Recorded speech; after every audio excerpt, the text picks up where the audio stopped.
23절로 37절까지 한 음성으로 같이 읽습니다. 시작. 또 옛사람에게 말한 바 헛맹세를 하지 말고 네 맹세한 것을 주께 지키라 하였다는 것을 너희가 들었으나 나는 너희에게 이르노니 도무지 맹세하지 말지니 하늘로도 하지 말라. 이는 하나님의 보좌임이요 땅으로도 하지 말라. 이는 하나님의 발등상임이요 예루살렘으로도 하지 말라. 이는 큰 임금의 성임이요 네 머리로도 하지 말라. 이는 내가 한 트럭도 희고 검게 할 수 없음이라.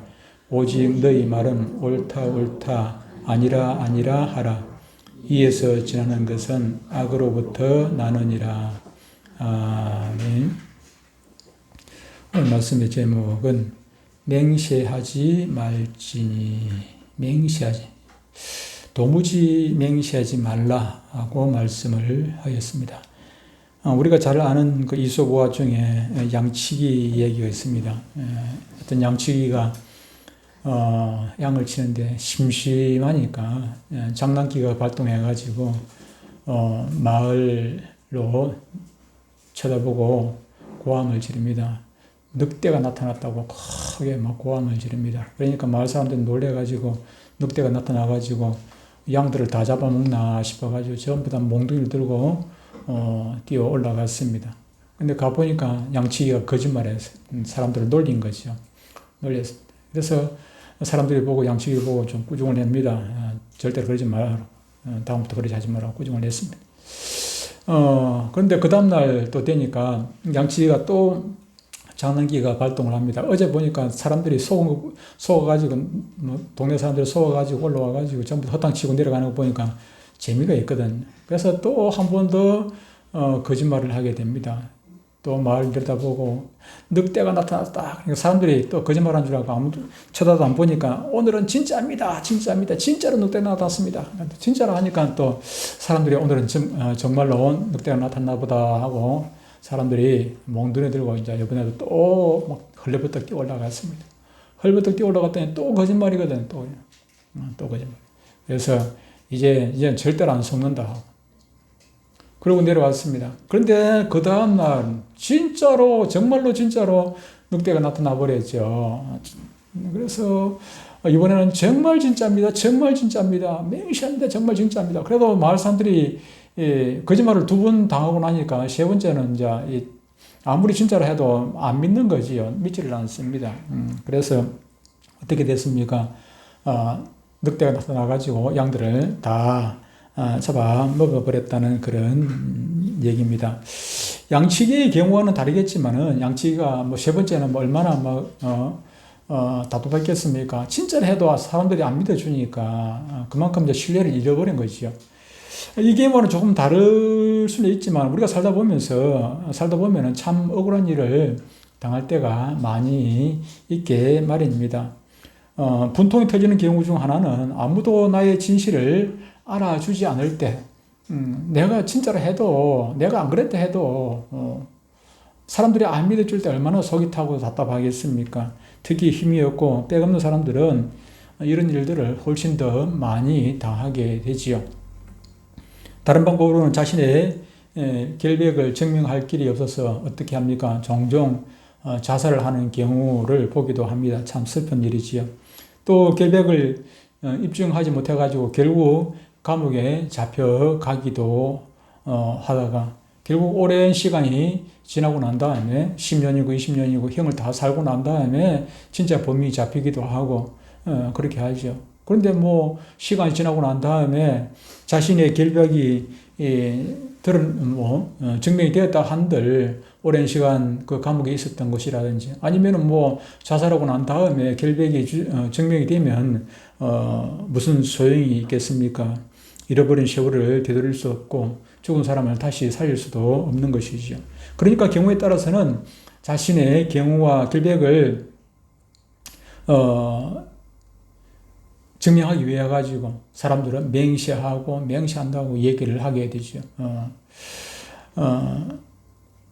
맹세를 한다는 것은 자신의 그 명예를 건다는 것입니다. 네 말 맞나? 네, 맹세한다지요. 맹세한다고. 맹세한다는 말은 그냥 보통 맞다 하는 것보다는 내 명예를 걸고 이것이 틀림이 없다 하는 것을 고백을 하는 것이지요. 그러나 아무리 그렇게 맹세를 해도 사람들이 믿지 않는 수도 있습니다. 왜 그렇습니까? 이 맹세가 남발이 되다 보면 그렇기도 하지요. 또 명예를 별로 심각하게 생각하지 않는 사람, 거짓말을 대놓고 그냥 하는 사람들은 아무리 진짜로 해도 그것을 믿지 않게 되지요. 아까 조금 전에 처음에 시작 서두 때 말씀을 드렸던 것처럼 신뢰를 잃어버리면 양치기처럼 신뢰를 잃어버리고 나면 그 뒤에 아무리 진실이라 할지라도 그것을 사람들이 믿으려고 들지를 않는 것입니다. 우리가 정치인들이 하는 말을 우리가 제대로 믿습니까? 정치인들 하는 말은 잘 믿질 않아요. 선거철 되면 뭐 하겠다 해놓고 선거 당선되고 나면 그냥 그만이고 코끝에도 잘 보이지도 않고 그런 경우가 허다하다는 것을 우리는 보게 되고 뭐 선거철 되면 뭐 해주겠다 뭐 하겠다 막 공약을 얼마나 많이 합니까? 그런데 그 공약이 과연 제대로 지켜지고 있는 것입니까? 쉽지가 않지요.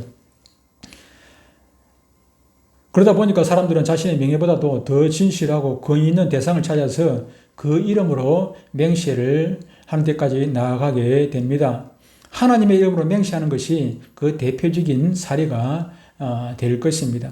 하나님의 이름으로 맹세하겠다는데 사람들이 믿지 않겠습니까? 하나님을 믿는 사람들 입장에서 보면은 하나님의 이름으로 맹세를 한다. 특히 이스라엘 사람들 입장에서 보면은 하나님의 이름을 걸고 맹세를 하게 되면은 그들 모두는 하나님을 믿는 사람들이고 하나님이 우리 사람들의 맹세는 믿을 수가 없지만은 하나님은 실현하지 않는 분이기 때문에 하나님의 이름을 걸고 맹세를 하면은 다 믿지 않겠습니까? 하나님이 나의 진실을 보증을 한다는 뜻이기 때문입니다. 십계명의 세 번째 계명은 바로 이 문제를 다루고 있습니다. 하나님의 이름을 망령되이 부르지 마라. 하나님의 이름을 망령되이 일컫지 말라. 그렇게 말씀을 하고 있습니다. 이 망령이란 말이 참 좋은 뜻은 아니지요. 그죠? 망령 들었다. 그러잖아요. 그죠? 나이가 들고 또 뭐 그러다 보면은 정신이 오락가락하고 그러면 망령 들었다. 우리 요즘 말로 하면 치매기가 있다는 그런 얘기입니다. 그러니까 좋은 뜻은 결코 아닌데 하나님의 이름을 망령되이 일컫지 말라. 이 말은 꼭 그런 뜻은 아니고 여기서 상계명에서 말씀하는 것은 하나님의 이름을 헛된 일에 사용하지 말라 그런 의미로 이 말씀을 우리에게 주신 것입니다. 바로 자기의 주장을 증명하기 위해서 하나님의 이름으로 맹세를 하는 경우가 바로 이 경우에 해당이 될 것입니다. 하나님의 이름으로 맹세하면 믿어줄 가능성이 많아지는 이유는 듣는 사람이 하나님을 존귀한 분으로 여기고 있기 때문이거나 혹은 그 사람이 하나님을 믿지 않는다 할지라도 하나님이 어떤 분이라는 건 하나님을 믿는 사람이 말을 하면은 그래도 어느 정도 믿어줄 수 있기 때문에 그런 것을 얘기하지 않겠습니까? 요즘에는 뭐 예수 믿는다 해도 그냥 뭐 예수 믿는 사람 오히려 예수 안 믿는 사람보다 더 신뢰가 떨어져 있습니다. 그런데 우리가 처음 예수 믿을 때 뭐 지금부터 40년 전, 50년 전 그때 당시에는 예수 믿는 사람이 신뢰가 있었지요. 자기들은 교회를 안 다녀도 예수 믿는 사람이 하는 말이라면은 그것을 믿어주었지요. 다 믿었어요. 그래서 뭐 목사님이라 하면은 교회 안 다니는 사람도 그 인정을 하고 존경하고 그렇지 않았습니까? 근데 요즘은 전혀 오히려 다르게 됐어요. 전에 과거에 그런 일이 있었죠. 좀 오래된 일입니다만은 검사 부인하고 사장 부인하고 법정 다툼이 생겼습니다. 검사 부인이나 사장 부인이나 다 교회 권사라. 큰 교회 권사인데 사장 부인은 뇌물을 줬다 하고 검사 부인은 뇌물을 받지 않았다 하고 둘 다 예수 믿는 권사인데 교회 권사인데 한 사람은 줬다고 한 사람은 안 받았다고 두 사람 중 한 사람은 거짓말을 하잖아요. 그런 것이 신문에 나오고 뉴스에 나니까 얼마나 하나님 믿는 사람들이 신뢰가 떨어지겠습니까? 그렇지만은 이스라엘 사람들 입장에서 보면은 이 하나님에 대한 신뢰가 그들에게는 엄청나기 때문에 하나님의 이름을 걸고 맹세를 하면은 그것이 믿을 수밖에 없었던 것입니다. 아무리 맹세를 해도 사람들이 자기의 주장을 믿어주지 않았는데 하나님의 이름을 걸고 맹세를 하니까 사람들이 믿어주더라 하는 것입니다. 그러다 보니까 지난번에 믿어줘 또 맹세를 하게 되고 또 맹세를 하게 되고 그렇게 되는 것이죠. 맹세가 자꾸 남발이 되는 것입니다. 이스라엘 사람들 중에 보면은 뭐 그것이 통할는지 모르겠지만 우리 입장에서 보면은 좀 이해가 되지 않는 그런 말이 될 수도 있을 것입니다. 하나님의 이름이 이렇게 남발이 되다가 보니까 나중에는 매우 악하게 사용되는 경우가 있었습니다. 자신의 곤란한 입장을 벗어나기 위해 가지고 그 순간을 모면하기 위해 가지고 하나님의 이름을 도용하게 되었던 것입니다. 여기서 주님은 오늘 본문에서 뭐라고 말씀합니까? 헛맹세를 하지 말라고 한 옛 계명을 언급하시는데 이 헛맹세라는 것은 하나님의 이름을 잘못 사용해서 하는 맹세, 즉 하나님의 이름을 망령되게 일컫는 그런 경우가 해당이 됩니다. 그러니까 율법 자체는 하나님의 이름으로 맹세하는 것을 문제 삼는 것은 결코 아니라 그 이름을 잘못 사용하는 것을 금지하고 있다 하는 것입니다. 그리고 또 율법에 맹세한 것을 우리 주님께서 지키라고 한 규범을 언급을 하고 계십니다. 민수기 30장 2절에는 이렇게 말씀을 하고 있습니다. 사람이 여호와께 서원하였거나 결심하고 서약하였으면 깨뜨리지 말고 그가 입으로 말한 대로 다 이행할 것이니라. 서약을 했음에도 불구하고 서원을 했음에도 불구하고 나중에 자기에게 손해가 가고 불리할 때 그때는 어떻게 합니까? 서원을 그냥 깨뜨려버리는 거예요. 지키지 않는 것입니다. 그렇게 해서는 안 된다고 지금 말씀을 하고 있는 것입니다. 하나님과 약속을 해놓고 지키지 않는다는 것은 그만큼 하나님을 우습게 본다는 그런 의미가 되는 것이죠. 상대방을 두려워하고 상대방을 무서워하고 상대방을 그렇게 우습게 보지 않는다면 상대방에게 약속했던 것은 반드시 지키게 되어 있는 것이죠. 마찬가지로 다른 사람과 약속을 하면서 하나님의 이름을 걸고 약속을 해서 하나님의 이름을 걸었다는 것은 하나님을 보증인으로 세웠다는 그런 얘기가 아니겠습니까? 우리가 옛날에 직장에 취직을 하려고 그러면은 그때는 보증을 세웠어요. 보증을 세웠죠. 보증을 세워가지고 이 사람 저 사람 제가 옛날에 직장 들어갈 때도 저희 차남을 큰 차남 보증을 세우고 우리 시골에 행님을 보증을 세우고 그 두 사람을 보증을 세워가지고 회사에 들어갔습니다. 요즘은 보증보험이 있어가지고 보험에서 그 일을 대신하는데 옛날에는 그 보증을 서면 어떻게 합니까? 내가 직장 생활하다가 내가 뭐 잘못해가지고 돈을 물어줘야 될 일이 생기면은 배상을 해야 될 일이 생기면은 나에게 보증 쓴 사람 그 사람이 배상을 해야 되지 않습니까? 서울에 있는 예삼촌 돌아가신 그 예삼촌이 저희 예삼촌이 보증을 써가지고 서울에서 있을 때 보증을 써가지고 집을 2번이나 날려서 집을 샀다가 또 날리고 또 집을 샀다가 또 날리고 자기 고향 후배가 와가지고 보증 좀 써주세요. 보증 내 회사 취직해야 되나 보증을 썼는데 그냥 뭐 하다가 그냥 뭐 회사에 손해를 망창 입히니까 어떻게 됩니까? 그냥 집이 그냥 뭐 보증 쓴 사람 책임져야죠. 그런 경우가 있었습니다만 우리가 하나님의 이름을 걸고 보증을 썼다는 얘기는 바로 그런 얘기입니다. 하나님의 이름을 걸고 이렇게 맹세를 했다는 얘기는 하나님이 나의 결백이 보증이 된다는 얘기예요. 그런데 이거는 어떻게 합니까? 실수를 하게 되지 않습니까? 그 약속했던 것을 깨뜨리게 되고 약속했던 것을 이행하지 못할 때 하나님의 보증이 실수를 하게 되는 것이죠. 하나님을 결국 우롱하는 처사가 되는 것이지요. 여기까지 즉 구약의 율법이 말하고 있는 것을 보면은 매우 합리적이고 그것을 지키는데 우리는 큰 무리가 없을 것처럼 보입니다. 그런데 왜 주님께서는 이 계명을 확장 해석하시면서 도무지 맹세하지 말라고 그렇게 말씀을 하시는 것입니까? 기본적으로 우리 인간의 맹세는 완전하지는 못합니다. 불완전하지요. 오늘 내가 지킬 것 같이 그냥 서약을 했는데 그런 마음이 있었습니다. 지키려고 결심을 했지만은 그런데 하룻밤 자고 나니까 그것이 상황이 바뀌다 보니까 지킬 수 없는 그런 상황이 될 때가 종종 있는 것을 우리는 보게 됩니다. 우리가 잘 아는 대로 베드로가 어떻습니까? 베드로는 예수님의 수제자입니다. 수제자예요. 그러니까 뭐 쉽게 그렇게 배신할 사람은 결코 아닌 것입니다. 주님께서 잡히시는 날 마지막 최후의 만찬을 하시고 최후의 만찬 전에 또 세족식도 하시고 그러고 난 다음에 겟세마네 동산으로 기도하러 가시기 전에 주님께서는 말씀을 합니다. 오늘 밤 너희들이 다 나를 버릴 것이다. 나를 버릴 것이다. 나를 배신하고 다 떠나가게 될 것이다. 그렇게 주님께서 말씀을 하시니까 베드로가 뭐라고 고백을 하는 것입니까? 다 버릴지라도 나는 절대로 주님 버리지 않습니다. 그러니까 예수님께서 예수님 다 아시지 않습니까? 예수님께서 거기에 대해서 반론을 합니다. 오늘 밤 닭 울기 전에 네가 3번 나를 부인할 것이다. 그렇게 얘기를 합니다. 그러니까 베드로가 뭐라고 얘기합니까? 베드로가 막 발끈합니다. 발끈해요.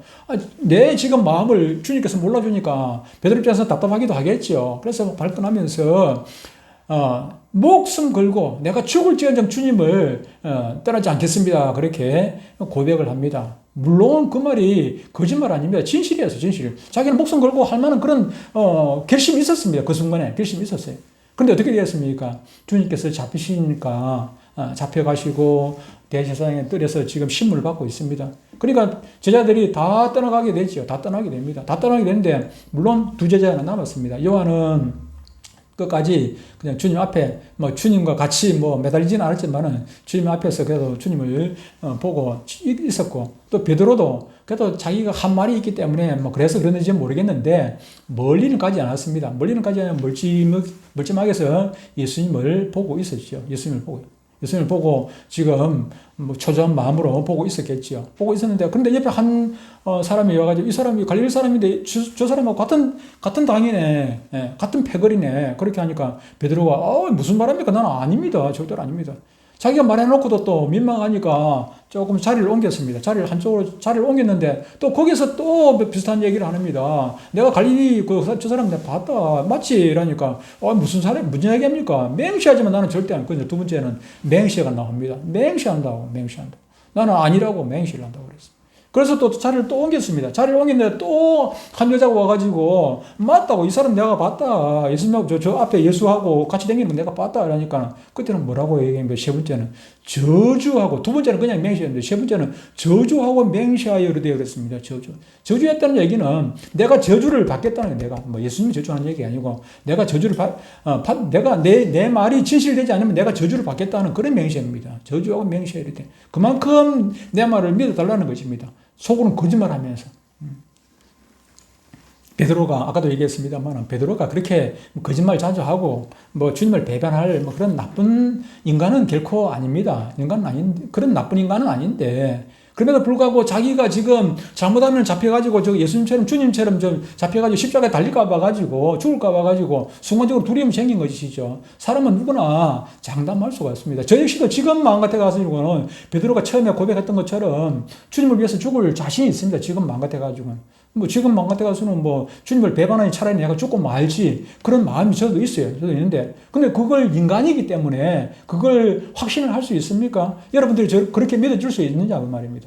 우리 인간의 약속은요 절대로 지금 화장실 들어갈 때 마음하고 화장실 나올 때 마음하고 달라요. 믿을 수가 없는 것이 우리 인간의 마음입니다. 그렇기 때문에 우리가 하나님의 이름을 걸고 함부로 그렇게 맹세해서는 안 되는 것입니다. 내가 실수하면 내 명예만 손해가면 되는데 그것이 아니라 하나님의 이름을 걸고 맹세했다면 하나님의 이름의 명예가 손상이 되기 때문에 그렇게 해서는 안 되지요.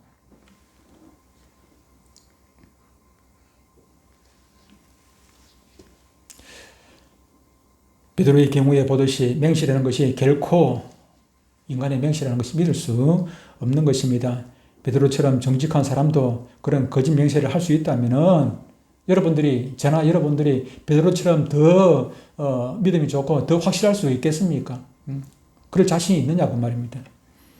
물론 거짓 맹세하는 것과 진실된 맹세는 차이가 있고 잘 살펴보면 그 진정성을 알 수 있다고 할 수 있을지라도 그러나 진실을 밝히는 것은 그렇게 간단하지가 않습니다. 재판을 왜 합니까? 재판을 하는 이유는 진실을 밝히기 위해 가지고 재판을 하는 것 아니겠습니까? 이 사람은 이렇다 하고 아까 얘기했습니다만 권사 2사람이 한 사람은 줬다고 하고 한 사람은 안 받았다 하면은 재판을 해야 되죠. 그것을 증명하기 위해 재판을 바르게 하기 위해 가지고 판단하기 위해 가지고 여러 가지 증거 자료를 수집하고 뭐 수사를 하는 것 아니겠습니까? 십계명의 9번째 계명은 거짓 증거하지 말라 하는 것입니다. 우리는 이 계명이 얼마나 지키기 어려운 것인지를 늘 우리는 체험하게 됩니다. 왜 그렇습니까? 우리는 조금만 분리해도 쉽게 거짓말이 우리 입에서 나오기 때문입니다. 그런데 문제는 그렇게 거짓말을 하는 것이 모자라서 맹세까지 한다는 것입니다. 맹세는 거짓말보다도 한 단계 더 위에입니다. 그 거짓말하는 것을 증명하기 위해 가지고 맹세한다는 것이기 때문에. 맹세도 어떻게 합니까? 하나님의 이름을 팔아서 맹세를 하는 것입니다. 맹세는 무언가를 걸고 하게 되는데 그렇게 그래야 할 것이 마땅한 게 없습니다. 마땅한 게 없어요. 그래서 준이가 예를 들어가지고 뭐 물건을 하나 사려는데 돈이 없으면은 어떻게 합니까? 우리 엄마가 줄 거예요. 이러면은 그 엄마를 보고 준이에게 뭔가를 물건을 주기도 물건을 팔지 않겠습니까? 예산을 줄 수 있겠죠. 그 엄마를 믿을 수 없으면은 준이를 믿고 주는 게 아니고 엄마를 믿고 주는 것입니다. 엄마를 믿고 주는 것이죠. 그래서 엄마를 걸고 물건을 맹세를 하게 되는 것이죠. 그죠? 맹세를 하게 되는. 그런데 우리도 엄마도 아버지도 믿을 수 없지만은 하나님은 우리가 믿을 수 있지 않습니까? 그래서 최고로 높은 분이 하나님이시니까 하나님의 이름을 걸고 맹세를 하는 것입니다. 그런데 하나님의 이름으로 맹세를 하지 말라고 그렇게 말씀을 하는 것입니다. 그런데 주님은 하나님뿐만 아니라 하늘로 두고도 맹세하지 말라 오늘 본문에 그렇게 말씀을 합니다. 우리가 종종 그런 얘기도 하죠. 하늘에 두고 맹세한다고. 하늘을 우리가 한 점 부끄러움 없는 그런 시도 있습니다만은 시 가사도 있습니다만 하늘을 두고 맹세를 종종 하는 것을 경우를 보게 되는데 그러나 하늘은 하나님의 보좌 오늘 본문을 보니까 하나님의 보좌이기 때문에 하늘 두고도 맹세하지 말라 그렇게 말씀을 하고 있는 것입니다. 결국 하나님의 권위에 기대어 맹세를 하게 되는 것이기 되기 때문에 그렇다고 또 땅을 두고도 맹세를 하느냐? 땅을 두고도 맹세하지 말라는 것입니다. 땅은 하나님의 발등상이 된다. 그렇게 발등상이란 말은 하나님께서 이 땅도 하나님께서 창조하신 것 아니겠습니까? 하나님께서 이 땅도 창조하신 것이기 때문에 이 땅도 하나님의 이름과 영광이 되는 것입니다. 또 예루살렘은 큰 임금의 성이기 때문에 예루살렘을 두고도 맹세하지 말라. 그렇게 말씀을 하고 있습니다. 하나님의 통치권을 위임받은 왕이 거하는 성, 즉 궁극적으로 하나님의 통치와 책임 아래에 있는 거룩한 성이기 때문에 예루살렘을 두고도 맹세하지 말라. 그러면 하나님과 상관없는 것 두고 맹세하면 되겠습니까? 하나님과 상관없는 것이 무엇이겠습니까? 버드 생각하기에 나를 두고 맹세하면 되겠구나. 내 머리를 두고 맹세를 할까? 그런데 오늘 본문에 보니까 자신의 머리를 두고도 맹세하지 말라 하는 것입니다. 자신의 머리를 건다는 것은 명예, 심지어 자신의 목숨을 건다는 것인데, 그런데 자기 머리를 걸고 맹세하는 것도 우리 하나님께서는 용납될 수가 없다는 것입니다. 왜 그렇습니까? 우리의 오늘 본문에 보니까 머리카락 하나도 희거나 검게 할 수 없다 하는 것입니다. 우리 자신도 이건 내 손 같고 내 팔 같고 내 머리 같고 내 코 내 입 같지만은 사실은 우리 자신 것도 내 마음대로 할 수 없는 내 자신도 하나님께서 지켜주지 않냐면은 어느 것 하나 내 것이라고 내가 주장하고 내 마음대로 쓸 수 있는 것이 없다는 것입니다. 없다는 거예요. 집사님이 머리가 휘고 싶어가지고 휘어졌습니까? 아니지 않습니까? 집사님 마음대로 집사님 머리카락 같지만은 집사님 마음대로 되는 것이 결코 아니라 하는 것입니다. 내 머리카락 하나 검게 하고 희게 하는 분이 그분이 하나님이시기 때문에 우리가 무엇을 두고 무엇을 걸고 맹세를 할 수가 있겠습니까? 내 머리, 내 목숨이라 할지라도 내가 주장할 수 있는 것이 아니라 모든 것이 내 소유라고 생각하는 그 모든 것이 다 하나님의 소유라 하는 것입니다. 그러니까 설령 내 머리를 걸고 맹세한다 할지라도 궁극적으로는 하나님의 권위, 하나님의 능력에 근거하지 않을 수가 없는 것입니다. 어떤 사람은 자기 손을 걸고 맹세를 합니다. 우리 한국 사람 자주 하는 말 뭐라고 합니까? 자기의 결백을 주장하기 위해 가지고 이것이 아니면 내 손에 뭐랍니까? 내 손에 뭐 한다는 거예요? 장을 쥐진다. 내 손에 장을. 내 손에 장을 쥐진다는 말이 무슨 뜻입니까? 손에 장을 쥐진다. 뜻을 알고 얘기하는지 모르겠어요. 손에 장을 쥐진다. 무슨 뜻입니까? 손에 장을 쥐진다. 무슨 말이에요? 무슨 뜻입니까? 손은 알겠는데 장은 뭐예요? 장을. 쥐진다는 얘기는 뭐 쥐지는 게 있죠. 쥐진다 하는 게 뭐 불하고 관계되는 것 같아. 근데 장이 뭡니까? 장. 손에 장을 쥐진다. 장이 뭡니까? 장이 뭐예요? 장. 우리가 자주 쓰잖아요. 그 말 자주 쓰는데, 내 손에 장 쥐진다는 말 자주 쓰는데, 무슨 뜻이에요? 무슨 뜻? 내가 검색을 해보니까 검색을 해도 확실한 건 대답이 없어요. 내가 검색을 해봤어요. 검색을 해봤는데, 우리말 사전에도 그것이 확실하게 나와 있지를 않은데, 이런 설, 저런 설, 많은 설이 있는데, 그 중에 가장 믿을 만한 설이 장은 된장을 말한다. 된장. 손을 냄비 삼아가지고, 된장을 찢은다. 된장을 끓인다 하지 않냐고 된장 찢은다 하거든. 옛날에는 된장 찢은다 했거든. 된장, 강된장, 뭐, 보글보글 된장, 국 같으면 된장을 끓인다 하겠는데, 옛날에 강된장, 된장 찢은다 했다면 된장. 내 손에 장을 찢은다면 내 손 가지고 된장 끓이겠다는 거는 옛날에. 그러면 얼마나 뜨겁겠습니까? 된장 끓이면 이건 손이 남아나겠습니까? 그만큼 내 말이 진실되다는 것을 말을 하죠. 그런데 그런 말을 해놓고 지금까지 손으로 된장 찢은 사람이 된장 끓인 사람이 있겠습니까? 아무도 있겠지요.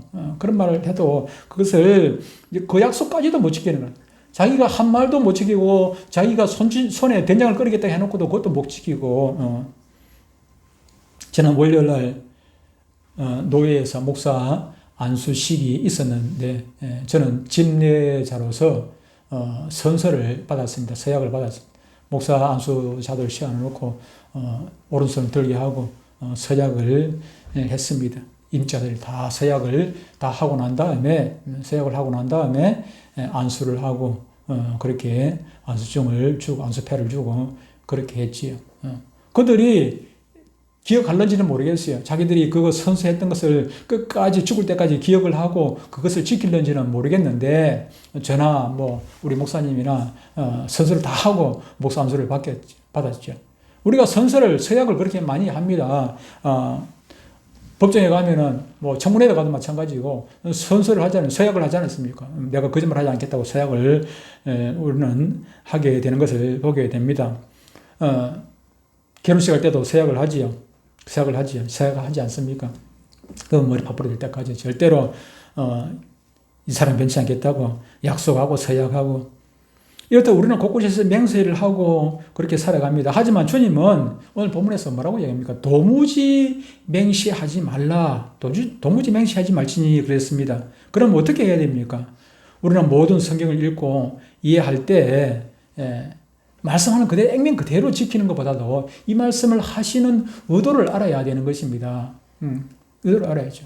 집 나가라 한다고 집 나가면 됩니까? 안 됩니까? 자식이 말 안 듣는다고 해가지고 쫓아낼 때, 뭐, 정말로 집 나가기를 바래서 부모가 집 나가라고 하는 것은 아니지 않습니까? 다음부터 그러지 말라. 의도 자체는 다음부터 이런 나쁜 짓을 하지 말라는, 그 의도를 알아야 되지 않겠습니까? 마찬가지로 주님께서 우리 성경에 나와 있는 모든 말씀들을 우리가 읽고 듣고 이해를 할 때 그렇게 이해를 해야 돼요. 이 말씀을 왜 하시는지 하시는 의도가 무엇인지를 아는 것이 중요한 것입니다. 곧 우리 자신의 편의를 위해서 우리 인간의 편의를 위해서 하나님의 이름을 함부로 갖다 붙이지 말라는 것입니다. 더 나아가서는 우리 하나님의 자녀들은 정직하게 살아라 하는 뜻이 의미가 있는 것입니다. 옳은 것이면 오늘 본문을 보니까 옳은 것이면 그냥 옳다 하면 되는 것이고 틀린 것이면 그냥 틀렸다 하면 되는 것이지 뭐 이름 붙여가지고 그렇게 증명하려고 그렇게 애쓰지 말라 하는 것입니다. 거짓말을 하더라도 자기가 거짓말하면 되지 왜 하나님의 이름을 붙여가지고 하나님의 이름을 욕먹게 하느냐 그런 말입니다. 이것이 얼마나 큰 지약입니까? 설령 진실을 말하는 경우라도 사람들이 안 믿어주면 그것으로 끝내.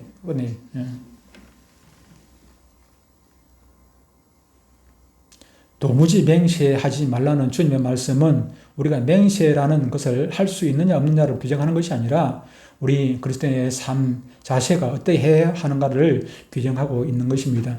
정직하고 신실해야 한다는 것입니다. 맹세를 했다고 지키고 맹세를 하지 않는 약속은 그러면 안 지켜도 되느냐? 그런 것은 결코 아닌 것입니다. 우리가 그리스도인으로서 작은 약속에도 성실하고 모든 행동에 정직하고 진실하게 행하는 것이 오늘 주님께서 저와 여러분들에게 요구하시는 말씀인 것입니다. 이런저런 맹세하지 않아도 세상 사람들 앞에서 우리의 정직함이 인정을 받아서 우리가 이런 말 저런 말 하면 모든 사람들이 우리의 말을 그대로 믿어주고 잃어버렸던 그 우리 기독교인들의 신뢰를 다시 회복시킬 수 있는 저와 여러분들 우리 한국 기독교의 모든 성도들이 되시기를 축원합니다. 하나님 아버지